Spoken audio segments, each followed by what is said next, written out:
I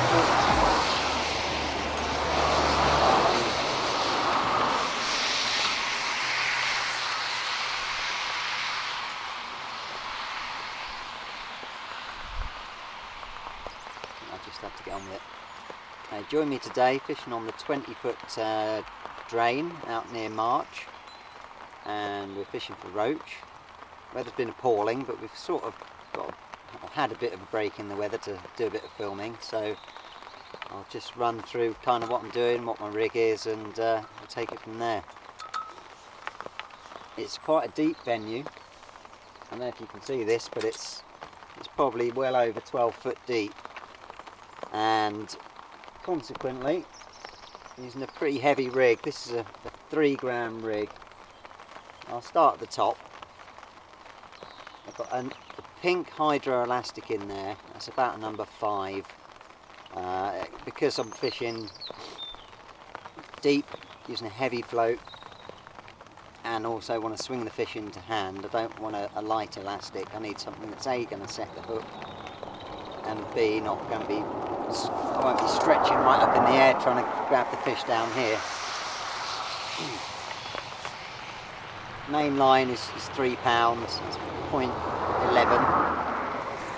and that's coming down to a fairly bulbous bodied pole float with a carbon stem. I think it's got a cane bristle. I might be a fiberglass bristle actually. And then that comes all the way down here to the business end. I've got a 2.5 gram Olivet. It's basically a weight that's just going to take my bait straight down to the bottom. I don't want it to be, you know, falling and catching little tiny fish on the drop. I want to go down to the bottom where my ground bait is and catch the better fish. Below there I've got about a 6-inch hook length of 0.9, and on that there's just two number 9s next to each other about 3 inches from the hook, and that's my telltale. So if I'm getting bites on the drop, or if the fish swims up rather than away from me, my float's popping up, and most of the bites are like that actually today. And finally I've got a size 20 Camazan. It's a new one I'm trying out. It's a B560 I think. I'll have to have a look actually and make sure I'm not lying to you. Yeah, B560, and that's a fine wire hook, but it seems quite strong and pretty good actually, and they're staying sharp. The way I'm fishing 4 meters to hand, so I'm not having to waste time shipping out. I'm just plonking it in, getting bite, striking, swinging the fish into my hand, and then straight back out there again. And feed wise, to start off with, I've put in 10 big jaffers of ground bait packed with pinkies, and then every few minutes I've been feeding, you know, a reasonable handful like that, and that's also got loads of pinkies in there. And this is a very, very sticky, heavy ground bait. I don't want it to break up and spread out.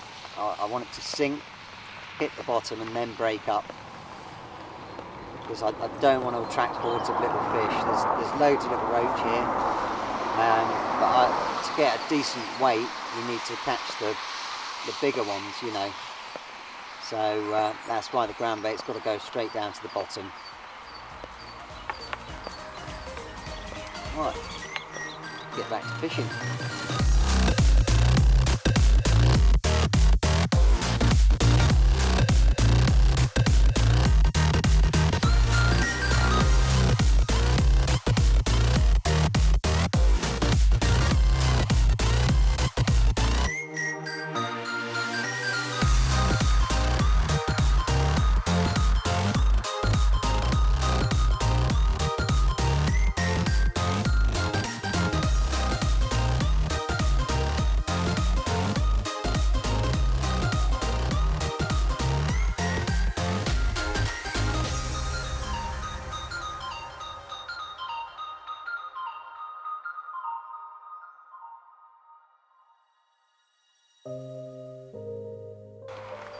we're doing alright so far.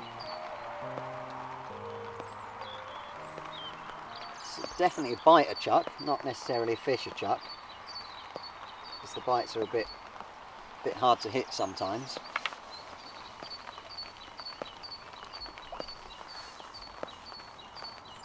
I'm just swinging it out. I'm trying to be very sort of calm and rhythmical about it. Don't want to be getting tangles and stuff like that.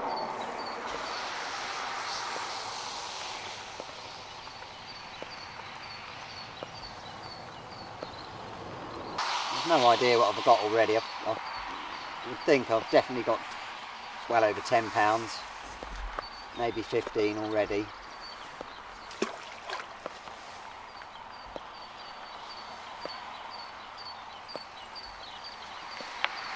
That's one of the smaller ones.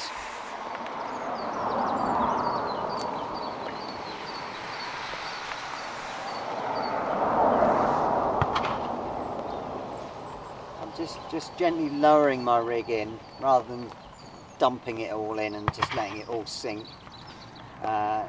Just to try and eliminate tangles. If I was just dropping it straight in, my hook would end up tangled up around all my olivet and stuff. So I'm sort of laying it on the water at a slight angle, just following it down.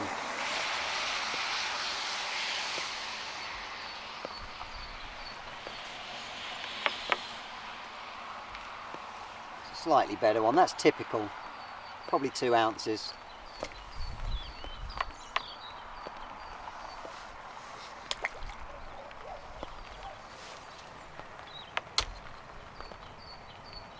Every now and again the shoal of better ones will turn up, and they're sort of 4 to 6 ounce fish.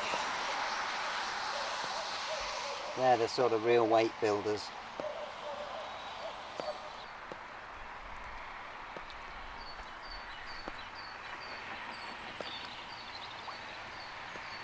That's a better one.